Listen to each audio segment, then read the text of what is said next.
यांना मुळात महाराष्ट्राचा इतिहास माहिती आहे का? मराठ्यांचा इतिहास माहिती आहे का? आणि हे आम्हाला शिकवणार का? बरं, यांना भैयांनी मुंबईतून वडापाव विकलेला चालतो आणि इथले मराठी पदार्थ आम्ही विकले तर आम्हाला ट्रोल करायची भाषा करतात. आम्ही जो पैसा कमवतो तो व्यवसाय करून कमवतो, कुठल्या तरी फेरीवाल्यांचे हप्ते गोळा करून कमवत नाही.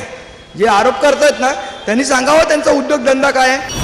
तुम्हाला सोशल माध्यमांवरती ट्रोल केलं जात आहे, नेमकं कारण काय आहे?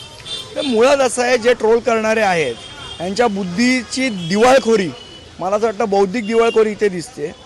मुळात हे सांगतात की मी परप्रांतीय पदार्थ विकतो.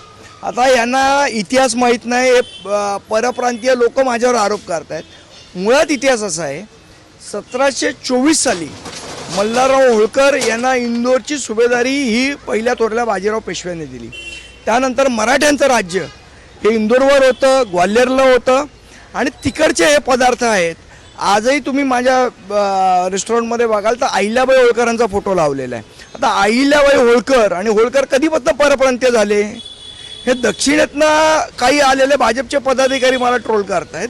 यांना मुळात महाराष्ट्राचा इतिहास माहिती आहे का? मराठ्यांचा इतिहास माहिती आहे का? आणि हे आम्हाला शिकवणार का?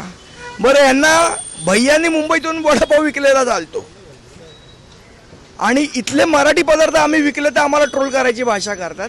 मला असं वाटतं अतिशय नीच पद्धतीचं राजकारण हे करतायत. आणि एक मी अभिमानाने सांगेन, आम्ही जो पैसा कमवतो तो व्यवसाय करून कमवतो, कुठल्या तरी फेरीवाल्यांचे हप्ते गोळा करून कमवत नाही.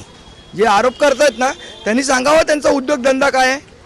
महापौर संदर्भातील तुमच्या वक्तव्यामुळे ट्रोल केलं जात आहे. हा, ते प्रयत्न करतायत, पण जनता सुज्ञ आहे आणि जनता निश्चितपणे उत्तर देईल त्याला.